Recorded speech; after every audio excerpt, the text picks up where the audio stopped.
We just want to quickly introduce both of ourselves. Again, thank you guys for joining us. We're excited to talk about student motivation. My name is Brisa Ayu. I just started here at Wonder Workshop.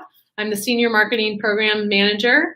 Before I was here, I spent quite a few years as the Director of Educational Programming at Common Sense Media, where I developed and built out their digital citizenship program, which I hope some of you guys are familiar with. If not, it's a wonderful program. Be sure to check it out. Prior to that, I was in the psychology world, working with adolescents around addictive behaviors and substance abuse. So since then, I've switched gears into the ed tech world. Great. I'm Scott Traylor. I've been with Wonder Workshop as the VP of Software Design for a little more than a year and a half. I've been in ed tech for more than 2 decades. In my prior life, I ran a small company outside of Boston called 360 Kid, making educational content for Scholastic and Pearson, McGraw-Hill, but also informal learning products for the likes of Hasbro, Sesame Street, PBS, many different toy companies, Leapfrog. And now I'm looking at how to up Wonder Workshop's game with Brisa's help. For those who are looking to get their continuing education certificates, please use this ed webinar. If you're looking to do that, you can personalize their certificate, as you see here. You can also log in with your email address, and we'll email those links directly to you after the recording. And you only need to take the quiz at the end of this webinar if you dialed in by phone or are watching as a group. Also, you please do feel free to join the community on EbWeb. It is free. Here are the URL to that. And you can also enjoy many of the different benefits that they have on there. There's quizzes, there's a huge library of EdWeb recordings. I tend to look into that all the time. You can download some slides and the chat logs to see what your peers are talking about. You can also join online discussions that are happening there, and there's a bunch of other additional free resources. So thank you. That takes care of housekeeping. Yay. We've already done this, so we're going to skip this. Enjoy again if you wish. We forgot anything? Okay, let's get started. Without further ado. So, we already did that. Sorry. What's the deal with motivation? Yes, what is the deal with motivation? In my world, in the psychology world, it's really what defines the behavior, right? So what is it that starts behavior? What is it that directs behavior? What is it that hinders or sustains behavior? There's a wonderful quote about motivation from our former Secretary of Education. There are 3 things to remember about education. The first is motivation, the second is motivation, and the third is motivation. Motivation definitely shapes the attitudes that influence all levels of kids, their engagement, how they're going to react to the content that's provided to them, how hard they're going to work, how motivated they are within the classroom and with their peers. I'm seeing a theme. Yes, am I. Yeah, great. So let's get started on the second one. What contributes to student motivation? Scott's going to talk to us about this. Well, there's a number of things I can share about it. I'm starting here, and I'm starting with 2 quotes by Seymour Papert, in part because I think they touch on kind of the work we do at Wonder Workshop and robotics, and because Seymour Papert had some wonderful thoughts. For those of you who may not know him, he is a student and protege of Jean Piaget, child development psychologist extraordinaire, and the co-founder of the MIT Media Lab, and was very involved in teaching kids mathematics and programming through Logo robots. And the 2 quotes in particular, while you can see it, I will read it. Education has very little to do with explanation. It has to do with engagement and falling in love with the material. I will come back to this and touch on how best can you fall in love with the material. There's a number of different thoughts and some new thoughts today too in education that are really pretty fabulous. And I keep this in mind as well, and it comes across as a bit of harsh medicine. The scandal of education is that each time you teach something, you deprive a child of the pleasure and benefit of discovery. And I refer to that statement often as a way to think about how can you engage a student to grow their interest, their motivation, to grow life skills in a way without telling them the information. How can you lead them? How can you pull them into the information instead of push it upon them? And with that, there are two books that I find that are pretty amazing right now that have to do all about thinking about questions to pose to your students. One of the books here is a More Beautiful Question, The Power of Inquiry to Spark Breakthrough Ideas. And it's an exercise in thinking about material you're trying to share with others in the form of questions to solicit as many thoughtful or authentic questions from your students as possible, and to create, practices in a way that through questions, if a student doesn't know an answer or how to initially get to an answer, they could very well come to an answer through a series of questioning on their own or with groups. And there's a kind of a companion book, Make Just One Change, teach students to ask their own questions, that is often sometimes used in conjunction with this other one, to think about, well, how best do you think about the best questions to offer a classroom just to get them teed up, kind of as an exercise. And so we'll kind of, I may touch on these books again in our slides ahead, but I wanted to call it out that this is, I have kind of three approaches to engagement, and one of them is through authentic questioning. The second is through story, and the third is through framing of content. And we'll see more of that shortly. Oh, but one of the things, we have a few slides coming up. And leading, speaking of the books about how best to engage students through questions, between the ages of 2 and 5, kids ask as many as 100 questions a day, but by the time they're in 7th grade, they ask as few as 3. And that, in a sense, speaks a bit about motivation, interest, and engagement. And there are many things that we can do in addition to questions, and one of the things I meant to ask earlier was, if you take a moment to think about who might have been your most influential teacher, or maybe you've been fortunate enough to have more than one inspirational teacher.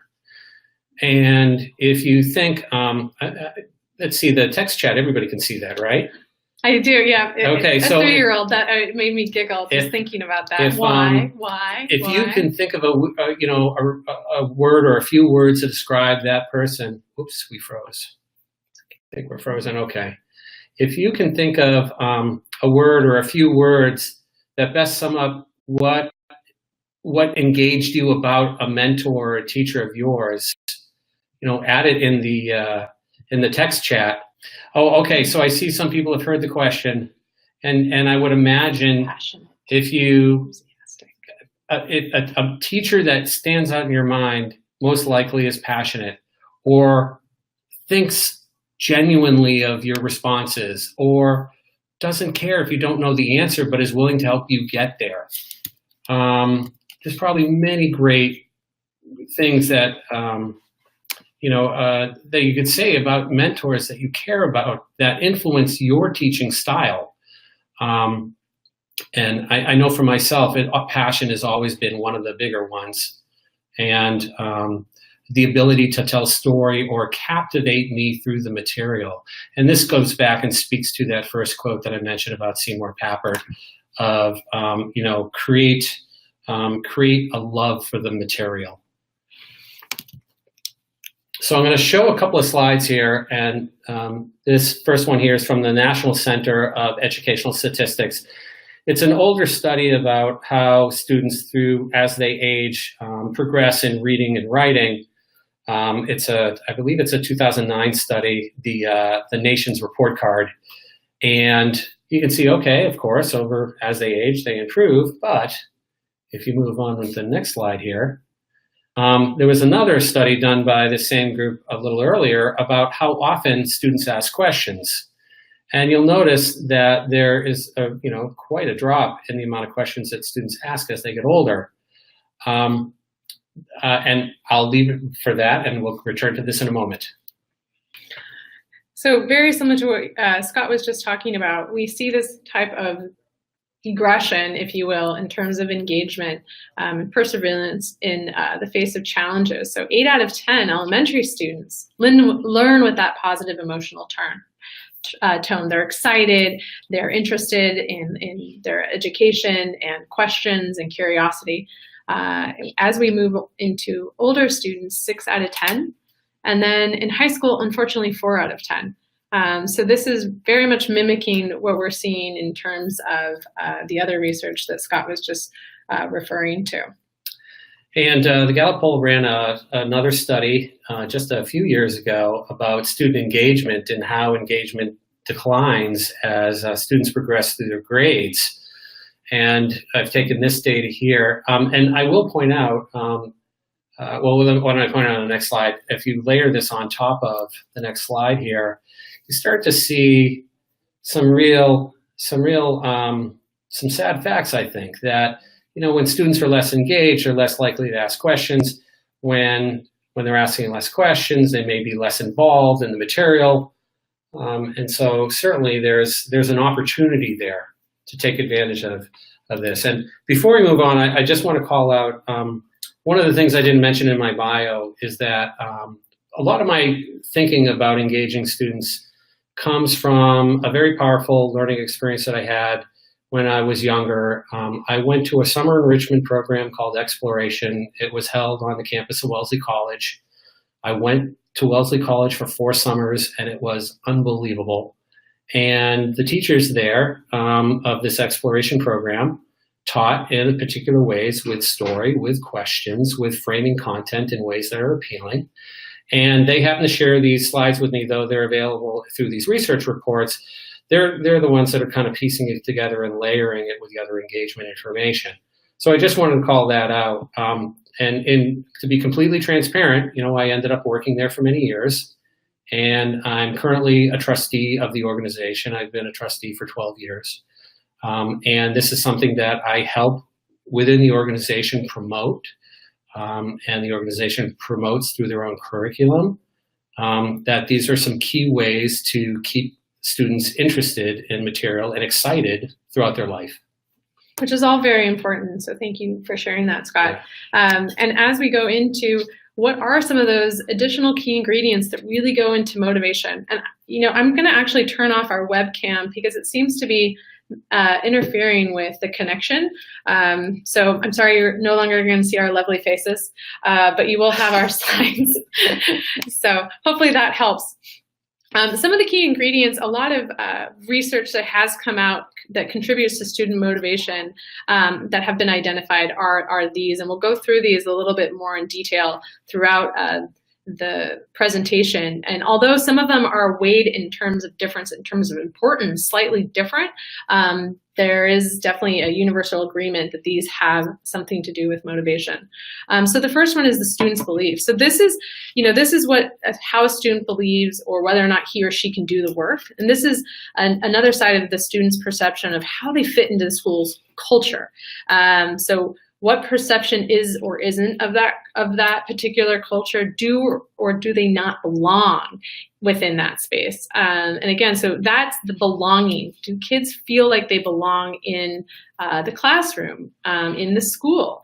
What type of purpose does education have in their own life? And this is a really big factor that often gets overlooked. And as a former counselor, if someone doesn't feel like they belong, if they don't feel like they're cared for, it's very, very hard for them to then feel like they need to care about what's presented in front of them, right?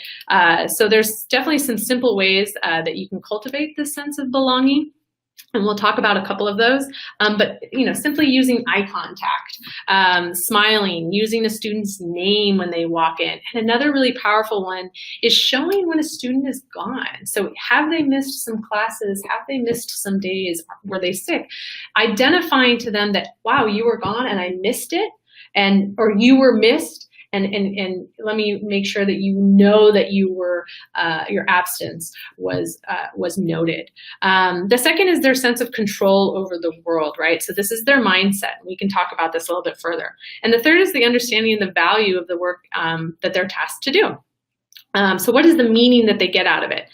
Teacher's job is really important to help bridge that. Build the bridge of connection here. And then the last one is very much tied to the first of these couple, and that's the appreciation that they have for the work and how that work is related to a particular social group. So we'll talk about that again a little bit further. So here are just a couple ways to help increase student motivation. All right. If only it was that easy, right? Yeah. So building the students, perseverance. How do you do that? How do you help students respond to those incentives to learn? And we're going to talk about those a little bit further. Scott's going to dive into that. How do students see themselves as learners, right? We talked about that. So improving their confidence, their mindset.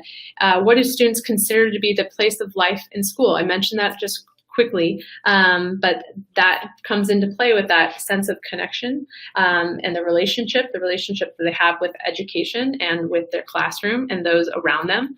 And then, of course, a key to building students' success in terms of motivation is building their confidence, enhancing their sense of connection with those close relationships between teachers and peers.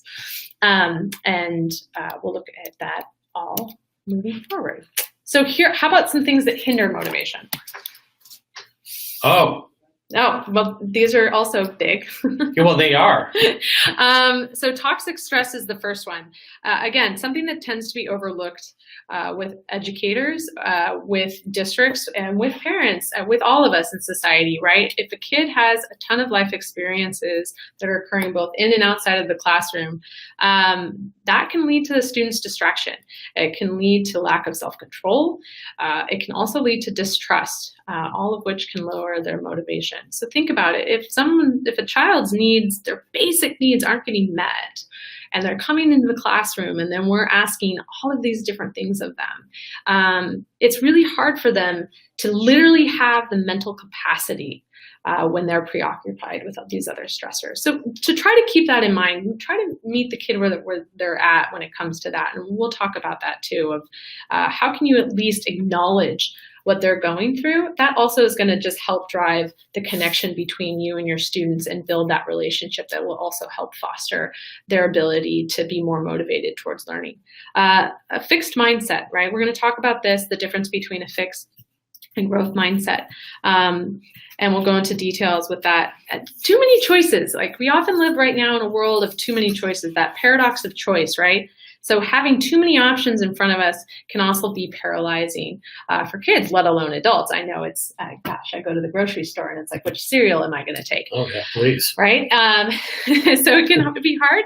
Also, it can be hard to stay committed for a child who might not be quick to make a decision if they think they have a variety of new choices coming down the pipeline. Why commit to one when they might have more? Instant gratification. We live in a world right now where everything is at their fingertips. So we never really learn delayed gratification. And although this isn't a huge component of student motivation, it definitely plays a part. It can diminish motivation as a result in that they don't understand that delayed gratification. Mm-hmm. And this self-esteem movement, I'm sure you guys have often heard, and I'm a mother of 2 toddlers, so I catch myself doing it all the time, right? When you're getting praised for everything you do, you can often have the opposite effect. So if you're always being told how amazing you are, how smart you are, how X, Y, and Z you are, it's hard to feel the motivation to improve, right? So there's a very fine line between praise and encouragement. Mm-hmm. And insignificant communication. again, this is having those closed-ended conversations, or those closed-ended questions, the negative-based feedback that Scott alluded to a little bit earlier in the presentation, but also the lack of trust among those relationships. That's the lack of sense of belonging, etc.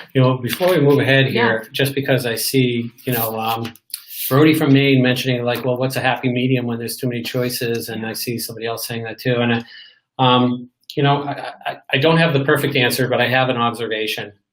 That is, if all things are equal in the options, it can be an opportunity for you to let your own passion show through. I've been reading the latest Mr. Rogers biography called The Good Neighbor. And there's a really powerful section during Fred Rogers' training in an early learning environment where he was observing a classroom where once a week a parent would come in and talk about their profession. So a parent would come in and talk about being a plumber. A parent would come in and talk about being an electrician and the things that they did and what they had to do and how they communicated with people. But one time a sculptor came in and he didn't say anything except he sculpted in front of the students. And the students were mesmerized. And it was the most popular activity of the year. And what caught my eye about reading this story was that it was the passion of the material that came through. So all these kids had way too many options about careers being shown to them, but it was the one who just didn't speak, but acted in a way that they cared so much about their craft. Now, I know that might be difficult for whatever subject we're teaching or whatever the multiple options may be, but I sometimes wonder when you're in a situation where there is too much choice and all things are equal, well, this is an opportunity to let some of your passion show. And that passion may actually be contagious to the student as well. And that may lead them and give them an answer right away, aha. And I think, where we're wishing to go, what we hope for in all students is that they will be able to ask those questions about what is the best thing for me and what will bring my passion with what's offered to me. That's a muscle that needs to be strengthened. It takes time. Thank you. I think you jumped ahead too. I think we're going to talk about that a little bit too, but that's fine. Pardon me. Because it's a very important topic. That's right. We want to make sure we have that repeated. Okay. So Scott's going to talk a little bit about incentives and rewards, which, especially here in the Western culture, we get there's a lot of exposure to that. And I think also there's this idea that if you give someone an incentive or a reward, that they are definitely going to learn from that, and that's going to be enough. So for fear of covering topic that's also in future slides, I'm just going to take a quick peek here. One of the things that I worry about with incentives and rewards is that you can create an expectation that's all about the reward and not about the learning, where you want to put the emphasis on the learning. And there's something, is it coming up about intrinsic and extrinsic? It's the next slide. Okay. Oh, it's the next slide. There. Here we can? Okay. There's also something here that I think I'd like to talk about related to games and the games that, learning games movement and so forth that I think can be hidden to a lot of people who are wondering if that's the direction they should go in or not. But I think the challenge is that if there's material that you want to get across and a student knows there's a reward ahead of sharing it, there's more of an inclined to get the reward than it is to learn the material. And I'm forgetting the quote here about something that is learned without effort is lost without concern. I'm paraphrasing wrongly, but that I often think that if the motivation and the reward is shared after the fact, or that, oh, guess what? You guys did really great. And now there's a reward. Like the material that you were trying to convey earlier is more likely to stick than thinking about that everybody's working towards a reward. And this is one of the problems I have in the learning games world. Not all, some learning games are great. Some of them rely on mechanics that are not quite beneficial to the learning. And I think you could probably see this paralleled in offering rewards. And I'm all for games and I'm all for having fun, but I think there's a way of structuring it that the learning outcomes are of the desired level that you're looking for. One thing is time-based games. There's a theory of thought that, well, games have to be, done under pressure, and it's a lot more fun and competitive. And there's some wonderful work done by Brian Wynn and Kathy Heater out of Michigan State, where they looked at a whole bunch of science games in middle school, and for the time-based version of the science games, boys were the first to compete and did marginally okay, and girls generally weren't interested and didn't do so well. Where when the timing mechanic was removed, the surprise evidence in the research they were doing was boys actually performed better and girls performed better and had greater interest in the content. And so the time-based element in games, or as a kind of a contest, was not resulting in the learning benefit that people were looking for. Another example that I have issue with is leaderboards. And there's a competition about, well, you want to learn the fastest and get to the top of the list. Well, some people just are happy with the learning, and they don't care about, beating their next door neighbor. And in essence, it's really about improving their own learning abilities. This also happens to be a really strong motivator for boys, but it's not, it's an extrinsic reward where the emphasis is trying to place on a leaderboard as opposed to enjoying the content, learning the content, and retaining the content, or even better yet, a transfer in some way.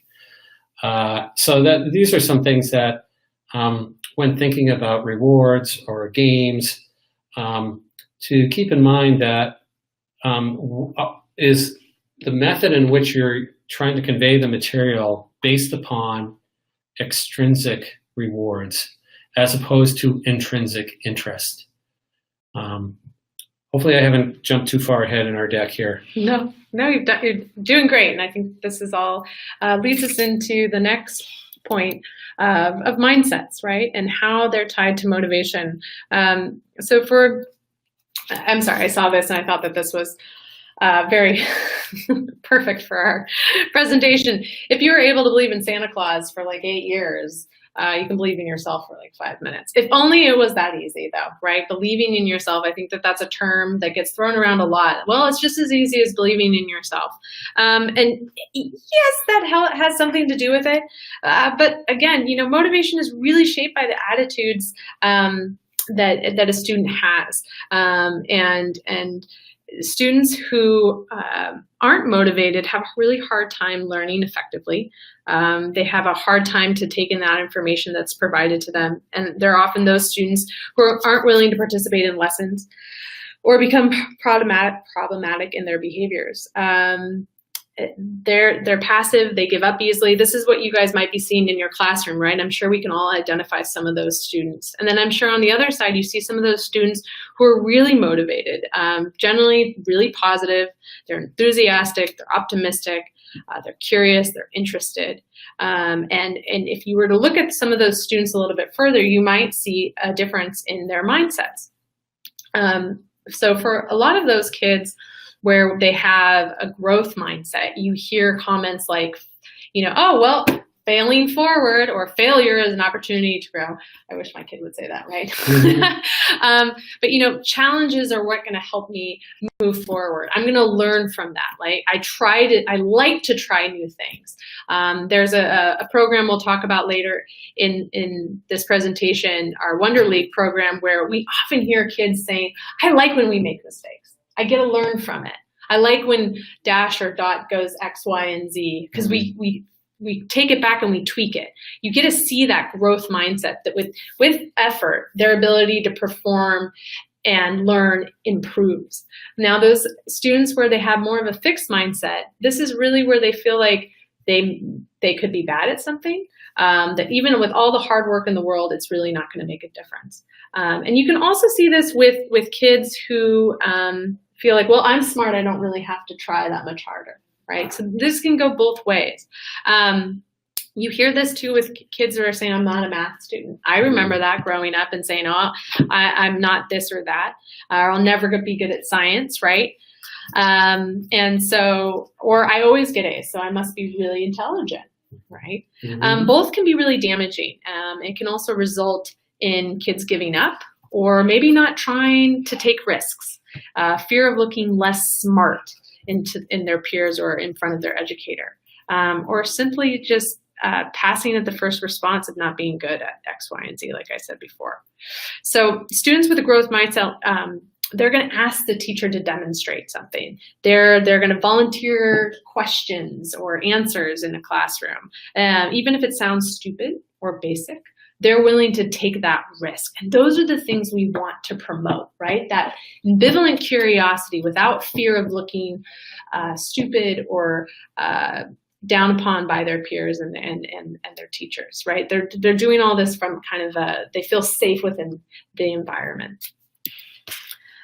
There's a great study that has been going on in the District of Columbia, and they've been working with a program called Brainology.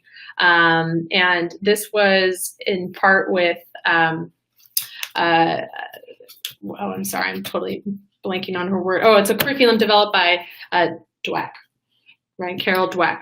And I've heard of her. Yep, out of Stanford, down the street. Yeah. And Mindset Works. So they conducted a study with over 400 students, and what they saw was this increase in their confidence, increase in the will to work harder, increase on their standardized testing, and also, as a teacher says, all the homework was getting done, right? So they were taking it upon themselves that they had the ability, the capacity to change their brain. They literally had exposure to how the brain worked. So they no longer saw it as something that they didn't understand, but more as a tool, as a muscle that they could strengthen over time, right? So if you take, a bunch of kids into the weight room and you tell them, hey, if you do this repetition and you try this, you're going to challenge your muscles and you're going to become stronger. Well, our brain works exactly the same way. And so they had this exposure to a curriculum that did just that. And what they saw was pretty inspiring. And I think just gives power to what you can do when you really understand how these mindsets work. Is there anything you wanted to add to that one, Scott? No, I'm just reading along on the side here as you're preparing some stuff. Great. So now there's another thing I wanted to talk about, kind of where we talked about those toxic stressors that came into play. And one of those is the effects of what we call the stereotype threat. I'm sure some of you guys have heard of this, and I'm sure some of you are very aware of this. But this is something that doesn't just that we grow out of. A lot of the research that's being done with this is granted in universities and in college campuses, but we have seen it in as early as elementary, and especially with schools where they're having more of this exposure, right? So it's stereotype threat refers to the risk of being confirming a negative stereotype about themselves, right?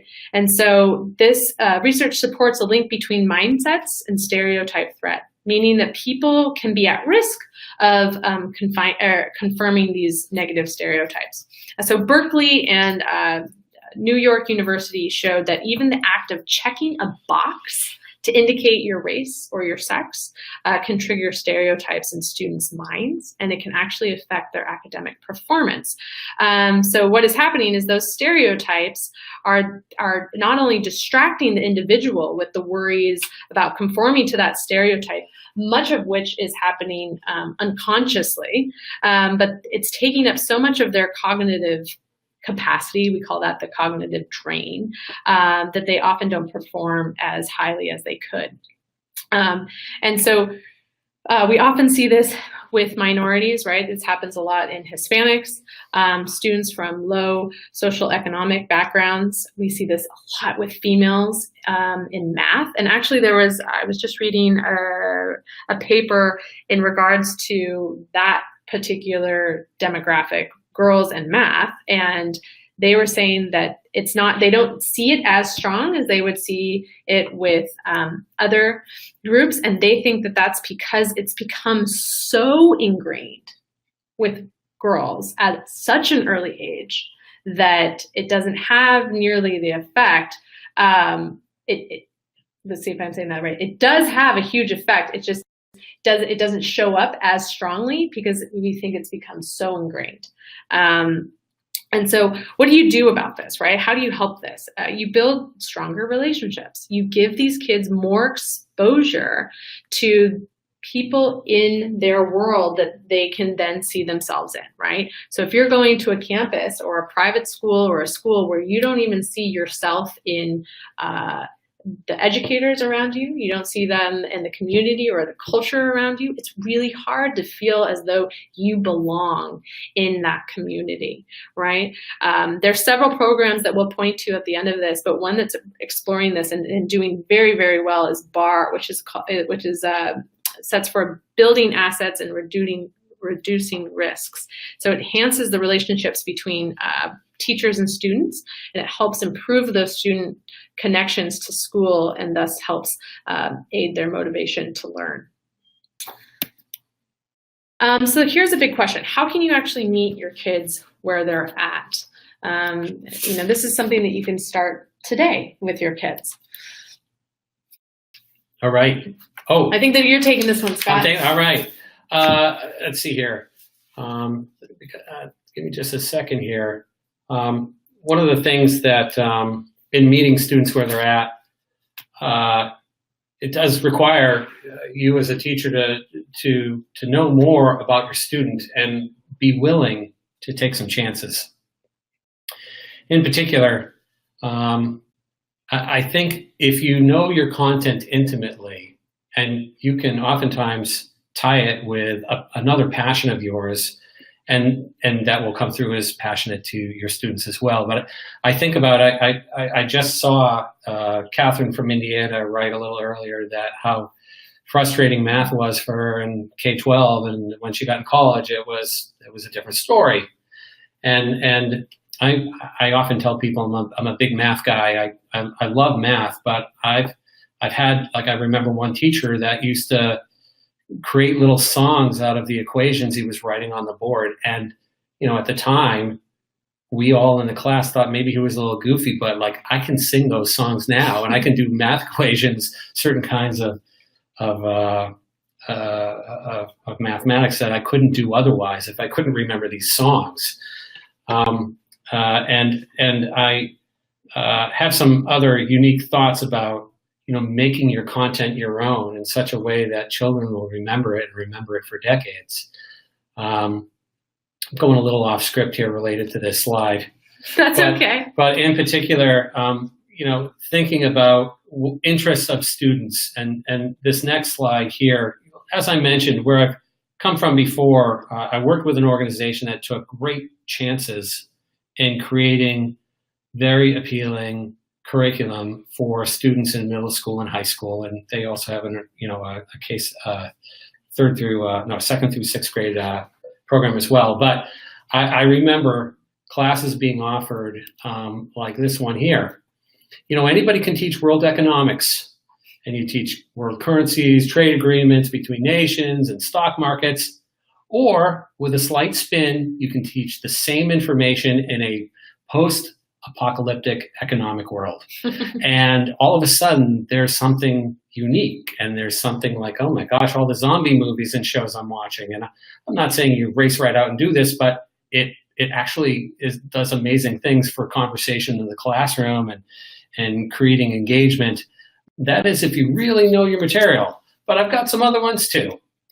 And maybe this one here, like if you're trying to teach about, the court system and trials, one thing that I saw worked extremely effectively is doing mock trials with Harry Potter content. It's actually just a slightly different venue, but you're teaching the same information. Middle schoolers and younger kids love it. And it was, I actually saw this in action, a teacher do this, and it was just simply brilliant. And even for younger kids, if you're talking, early learning, you could do mock trials with the Three Little Pigs and the fox. And what if the fox was framed? Oh, he was dear set Lord. up, but that'll come out in a mock trial. Who knows? Maybe for older high school students, imagine you're responsible for crisis management for Deadpool. How would you handle that? What kinds of questions in ethics would be sparked in a conversation? Tell me that wouldn't be a lively class.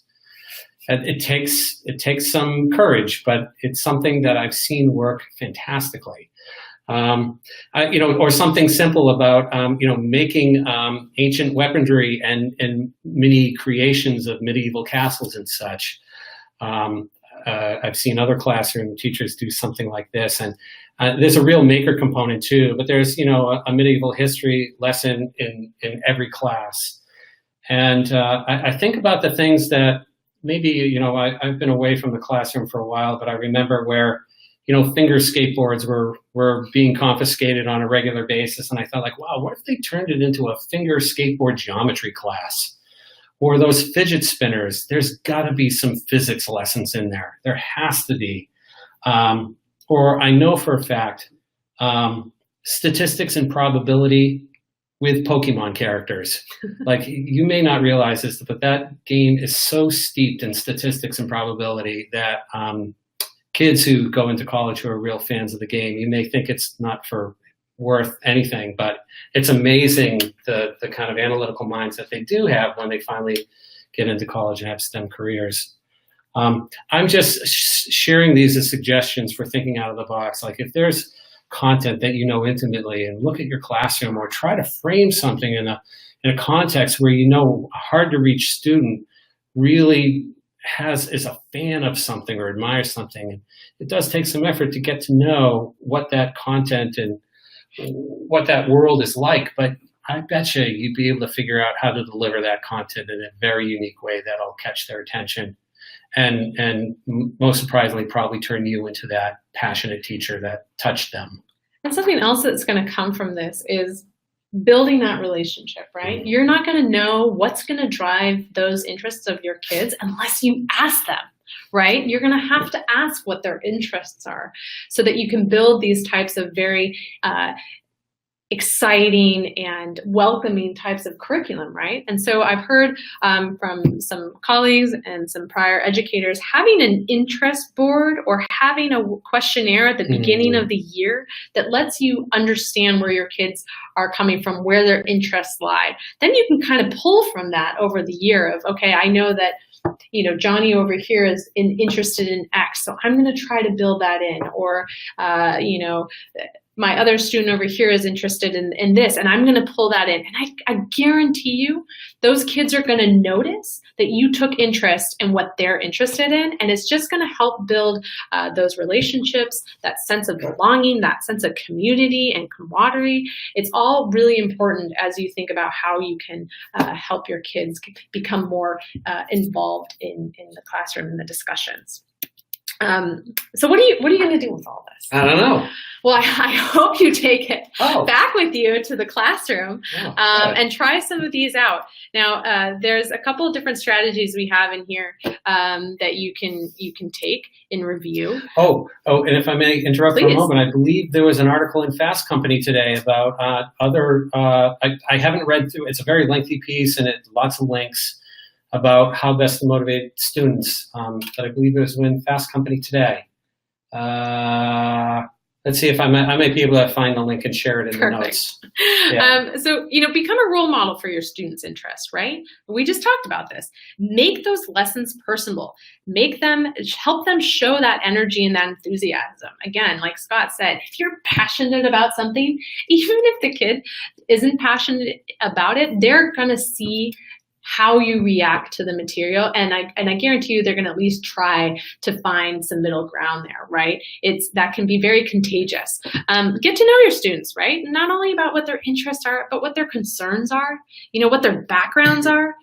This is all really important to help drive those relationships. Use examples.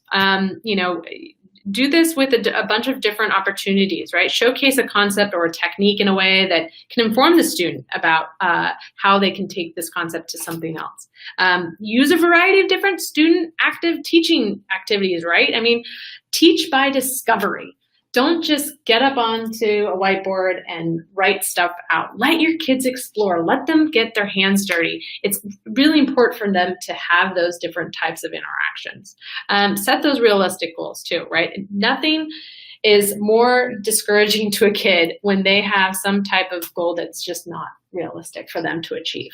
And then also feel free to be open to that type of praise. Like, again, you don't want to praise them for everything that they do, but you also want to be really realistic about what that looks like. So there was a great example of Carol Dweck, I'm going to say her name, Dweck, and she uses this idea of not yet, right? Like this concept of not yet. So instead of coming back with your feedback to a kid of you failed this or you didn't do this right, how about trying not yet? You haven't gotten there yet, but I have expectations that you will. I know that you're going to get there. That comes off very different than just getting the feedback of an F. It also shows the student that you have those expectations for them and that you believe in them to get there. So those are really important. Also, give your students control about their education. Give them control about how they're going to learn. It doesn't have to conform to just one way of learning or the other. And we just kind of talked about that, not yet. So we wanted to just share really quickly about how we kind of bake all of these different concepts into what we do here at Wonder Workshop. This particular slide is something we have hanging in a number of places in our office. And these are our design principles for creating engaging content, or how we wish to engage with students and have them be happy learners and have a lifelong passion for the work that we do. In particular, I'll draw your attention to Tell a Story, which is the fourth one down, where you may notice, if you're familiar with our Wonder Leagues robotic competition, that all of the challenges are kind of based in story. If you've used our apps, we often include many different levels of challenges that are based in story that we realize kind of early on, and sometimes we need to remind ourselves, we'll release some content and it doesn't do well, and when we look at it, we see, oh, there really isn't much of a story there. There really isn't a reason to do it. Like, yeah, the mechanics of what you're asking a student to perform are there, but there's no motivation. So we go back and rewrite that content and wrap it in a story and put it back out. I have a creative director on my team, and we also have a curriculum developer here, and the two of them are often working together, where the curriculum developer will write the learning objectives first and how to get there, and then we'll spend time with our creative director developing a story around how can we do that to create a higher degree of engagement with content. And how are we doing on time? Do we have to? Yeah, we do. So we'll get to this, and then we'll open it up to some questions, because we definitely don't want to miss out on that. And so, Scott quickly alluded to the Wonder League robotics competition, and we just wanted to highlight this because it really is a wonderful program that helps kids, 6 through 12, ages 6 through 14, I'm sorry now, find different types of motivation, interaction, problem solving, communication, collaboration skills, creativity, all of these different types of things that come into play. And it's all woven into the story. Also, we've seen with kids, which is really promising and exciting, there's a big prize at the end, right? After we told you about incentives and awards. There's a $5,000 STEM grant for those who win. But what we often see, which we love, is that parents and teachers and kids write in of like, you know what, we don't even want to compete for that. This was enough for us. This is fun. They were engaged. They learned a lot. They enjoy problem solving with the robots and the story that we've created. So I really encourage you, if you have kids that age or students that age, to take a peek at it. I feel like you'd have a lot of fun with it. And also, yes, I can see that someone has said 47% girls is amazing. Yes, it is. It's something that we're very, very proud of, because again, it goes back to that age-old stereotype that girls suck at math, right? Or that they can't do science. And we see Wrong. That, right? Quite the opposite. Wrong. So please do take a peek at it. We know that our female students are really highly engaged in it, and I think there's something to be said about that. Also, looking for ways to expand your brain power, we'll leave this up.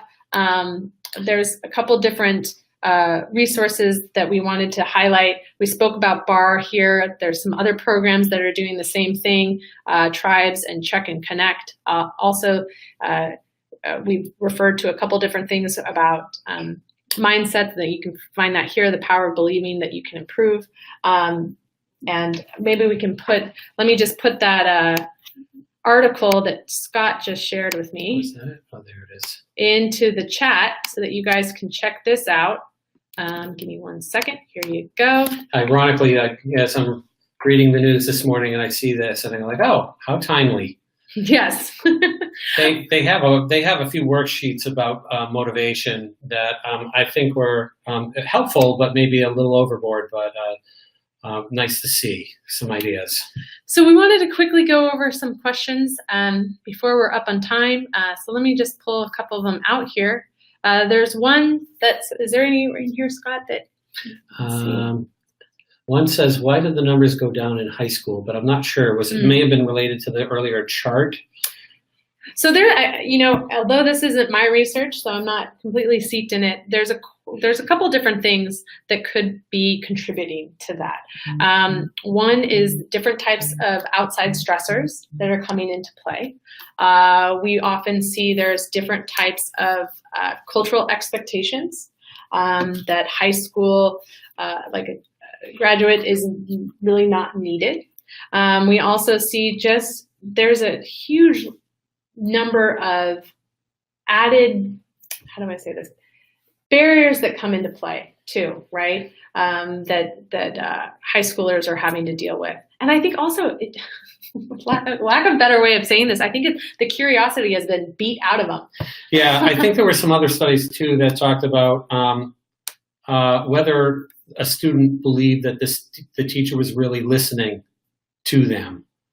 Which led, if the student believed that there was no interest on the teacher's part in their learning, that their interest and motivation declined significantly. Now, I can't speak to that if that's exactly the reason why those numbers go down in high school, but there are other reports related to the body of research that I was pointing to that suggest that is one part of it. That they want, students want to be heard. They want a feeling like there's a sense of belonging. They want to know that they have a voice and they can share. Let's see here. Will we be sharing this slideshow? I believe so. I think the EdWeb people will be archiving it and make it available at a later time.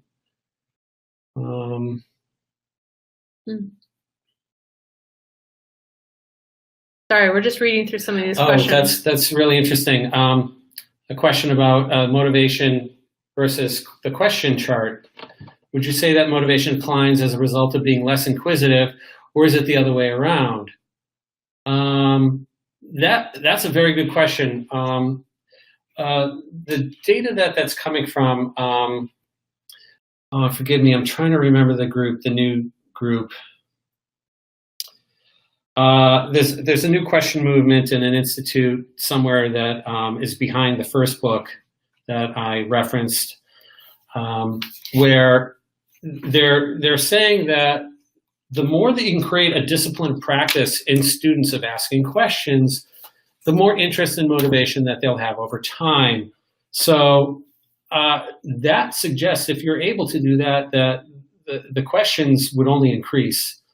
The curiosity, if you will, would increase. And the motivation as well would also increase. That it's not a case of students showing lack of interest in the content so much as the reason why they may not be asking questions. So we have another question that says, I really struggle with this stereotype threat. If we are developing students with growth mindset, can't they move beyond this? I wish there was a little bit more resilience. I agree with you. I wish there was. And there are some studies that are actually showing ways in which we can combat this. So in college, for example, you have a lot of freshmen that come into campus and they're feeling like they're out of place. They feel like they might not be able to perform there, even at some of the most selective colleges and universities in our country, right? So the fact that they merely got there is something in itself, but these kids are often feeling like they don't belong. Well, so what they've been doing in a student orientation is having prior students write letters to the incoming freshmen. Now, think about how you could do this in high school and in middle school, where students are also writing kind of to their almost former self, right? Their younger self, but they're actually writing to the kids coming into these different schools and saying, I felt the same way. I'm identifying that way. And it was okay. I got through it. It got better. And this is how I dealt with it. They did a study where kids in their first orientation got those letters, and then a group who didn't. Those students who got the orientation letter, it dropped that dropout rate in college by, I want to say, something fairly significant, if not half. So there's something that you can do. I think it's take kids to a local university. Mm-hmm. Show them what it would mean for them to see themselves there. And maybe if you have elementary students, do the same thing for middle school, and middle schoolers do it for high school. I think it's just the exposure that is going to help negate this stereotype threat, right? Sure. I'm going to try to respond to one very quickly and let you look and see if there's another one we can answer. Sure.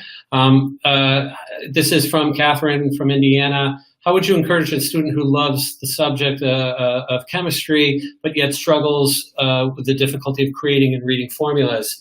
I said, well, there's a spark there and there's a passion, and maybe the disconnect happens to be the medium. And yes, I know that's all very difficult. I spend a lot of time struggling myself. And by saying change the medium, I know there's a visual chemistry tool called Happy Atoms. I forget. I think there's a Thames and Cosmos carries the tool now, or sometimes consider it a toy, but it's really a chemistry tool, a physical visual chemistry tool. And maybe that's a stepping stone to get them to read and create chemistry formulas a little easier. Just an idea. You guys, thank you so much. I wish we had more time to answer all these questions. And please do feel free to email us or find us on Wonder Workshop. We'd be happy to answer more. And we have more information through our blogs, through our webinars that you can access there. It was wonderful to share our afternoon, evening, morning, wherever you may be in the world with you guys. And thank you for being such a engaging and vocal group of audience. Let's see if we can get back on here to say goodbye. Oh, maybe not. Oh, there we are. Yay! Maybe not. It's kind of frozen. Thank you guys, and we hope to see you the next time we do a webinar. Please let us know any feedback, any other places where we could have improved, or provide some more information. Thank you so much.